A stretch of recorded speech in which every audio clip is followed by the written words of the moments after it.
And joining me in studio is Andiswa, Makanda, social commentator, and we also have Nkululeko, Mtambo, student activist at Wits University. A very warm welcome to you, ladies, and thank you so much for joining us. Thank you for having us. Thanks. Well, it's Women's Month, and it kicked off with a total shutdown campaign.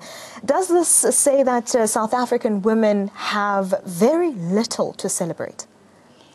I think the march in itself is something to celebrate. There's been a time where it seemed as if women's role are consistently in the background, are consistently in the shadows. I think the insistence of women on themselves and on their own life is something to celebrate.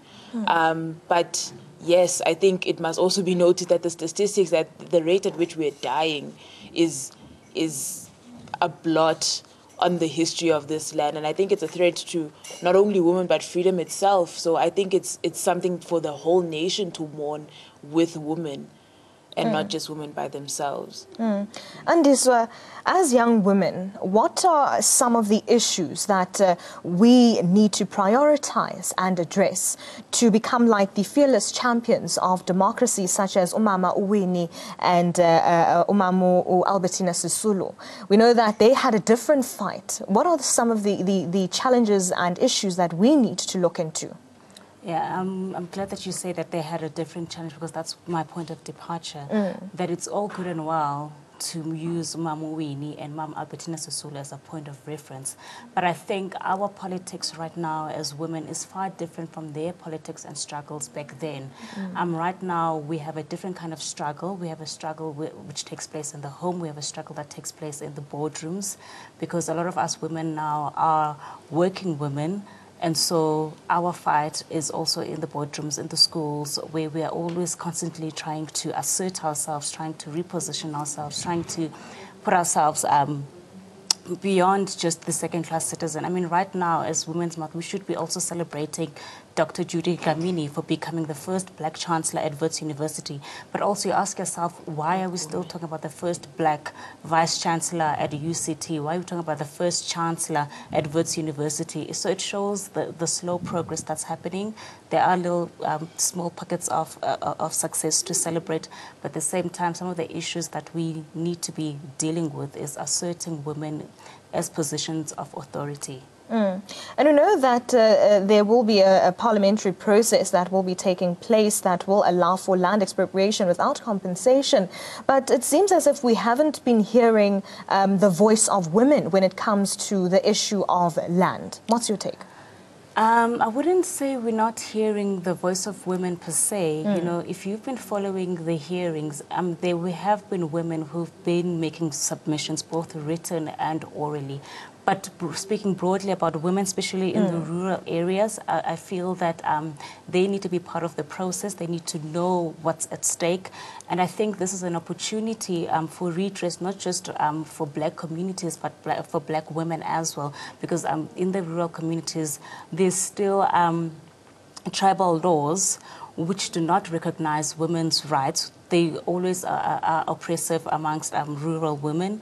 So I think this is an opportunity where we're speaking about redress, but we also place the women within the conversations around land redistribution. Yeah. Yes.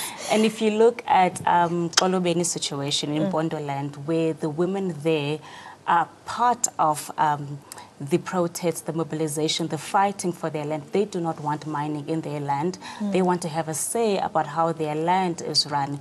Being that it's a communal land, they feel that they need to be part of they need to be consultant, that the tribal chiefs there should run the communities with the mandate of the community. So I think that in some parts of South Africa, women do know their rights and about land, but I think this is an opportunity for also women to be brought onto the conversations around land, and that we shouldn't be left out. Nkululeko, I want to get your take, as we know that economic development is busy taking place. We can see that happen, but it seems as if young women are not included in this.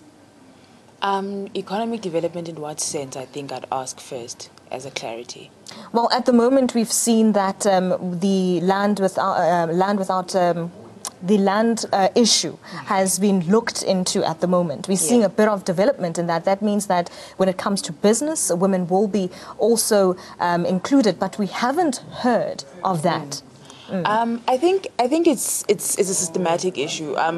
With the land issue specifically, the problem is that a lot of the land that is, perhaps let me say, being gone for, the land in the rural areas is always going to be is always going to have barriers when it comes to women, because the first people that women encounter when trying to access that land are tribal chiefs and customary law and the customary courts, which are full of elderly men who are very fundamentalist about their culture and their religion, their culture and traditions.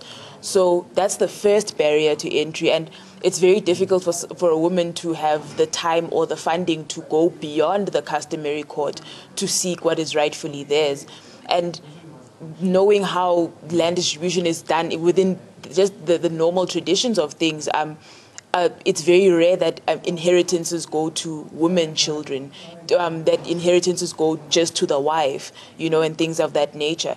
So I think that's the first barrier in terms of just the land issue. And in the broader economic sense, I think that women are again shoved in the background in the same way that they were in the struggle. I think women are driving this conversation. I think women are at the forefront of building what it is that, especially when it comes to brain work, women are always there when the brains are met. But the representative has to be a masculine figure, has to be something that inspires confidence, quote unquote. So I think that's where the women then get somewhat left behind. But I don't think women are not there at all. I think they're there. They're just being kept at bay in case they get too radical about their approach. Yeah. And on that point, we know that in different sectors of the department, we find that women seem to not be really speaking in one voice. It seems as if we're not in sync when it comes to addressing, especially those departments that are dominated by men. I completely understand that. I think, however, the pull her down syndrome, as a lot of people refer to, is a myth, right? I think that there's a capitalist system at bay which necessitates competition for us to breathe, for us to live, right? One must always compete with another because there's always a manufactured scarcity. So I think that women are trying to make a living. I think they're competing to live, they're competing to feed their children.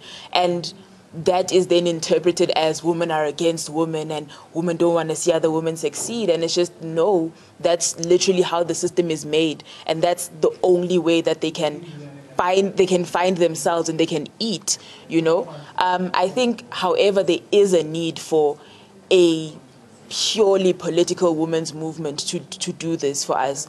I think that the normal day-to-day woman who's trying to eat can't do it. I think that they should be a political will and a political and ideological coming together where women will just be there for women and nothing else. Yeah. Andy, so I want to bring you into that point. What are your thoughts? When you speak about women not speaking in sync, not in one voice, I sort of, to an extent, would like to understand where this perception comes from. If you look at today's march, you had the organizers of the shutdown doing their own march.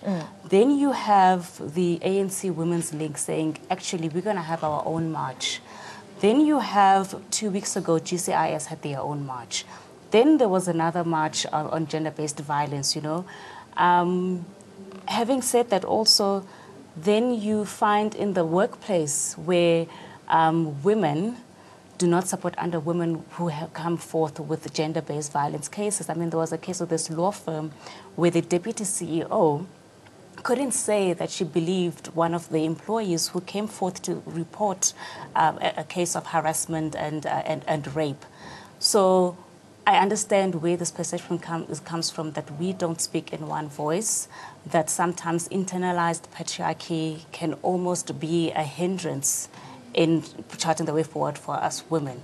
So I think therein lies the problem, where men feel that, you guys, you women, are not in sync when it comes to fighting your problems. I mean, there are some feminist activists in the space of gender-based violence who said, actually, I'm not part of this process, I'm not part of this march, I'm not interested. And you ask yourself that, who's speaking for who, who's standing up for who, why are we not supporting each other? Just because you're not the convener, does it mean that you shouldn't be part of what I'm trying to put? You know, the politics that happen within us women is sometimes a problem. That I think we need to address. And it seems as if back in the past, when we look at Umam Winnie and Umam Albertina Sisulu, it seems as if they were more together, because whatever they had planned, it seemed as if every single woman was actually in sync and in one voice on what they want to achieve. Looking at some of the challenges that we are facing as this generation, how can we overcome those challenges in one voice? I think back in the times, the most dominant common enemy at the time was the apartheid system, which is why it was easy to form together, because it was basically that dismantling apartheid, which was oppressive not to women, it was oppressive to blacks as well as a whole. So you could find women and men actually standing together, united to fight against apartheid. And now that apartheid fell away post-1994, there were a lot of opportunities, meaning that more black people went to schools. There were job opportunities across the board.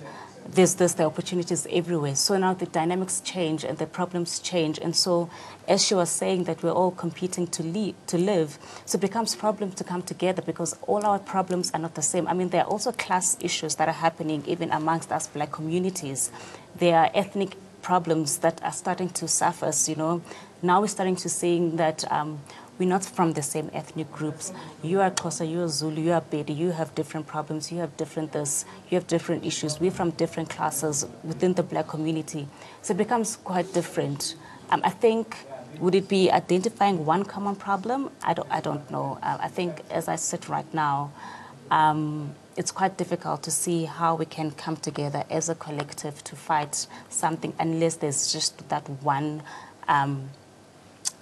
common enemy. Is it patriarchy?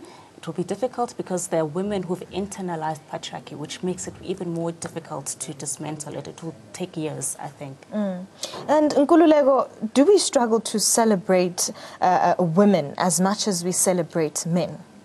Definitely. But I think that's just how the world is set up. I think because you just know more about men, you know more about men's achievements, they're more broadcasted than everyone else. So yeah, I think definitely it is much easier to celebrate men, but also there's the element of the respectability of a woman, and how women lose the hero in them based on how they behave in ways that men are not judged on. So Umamwini, for instance, had for years been treated as a social pariah, you know, had been avoided by the media and by her own comrades because she didn't behave in a certain way. She didn't appease a certain type of people. She wasn't docile at all. She wasn't modest, you know. So when you want to celebrate her, you immediately become a controversial figure yourself. But with men, regardless of what Mandela had done, or what what his behavior had led to, and so on and so forth, even in his private space, it's not talked about. It's called petty. It's called look at the bigger picture, you know. So I think that there's a lot more climbing that a woman has to do to be considered just an all-out hero, than a man does. So yeah, I think that is Andiswa, your take on that? Us women celebrating each other, I think it's how we've been, I can say, socialized. There's a lot of unlearning that we need to do. First of all, it starts with also the media as well, who they choose to give prominence, you know, whose stories they highlight, who they glorify. And so you'll find that pockets of people will be following what's been said by the media. They'll be celebrating the people that have been put forth by the media. Then comes the advent of social media like Twitter, who are celebrating people, you know, but we don't really know the story behind the story that we see on social media. So it becomes difficult. You find an example that I found that sometimes there are women who say they actually don't like it if a woman is a commentator for a tennis sport. And I think that that's because of how we were socialized.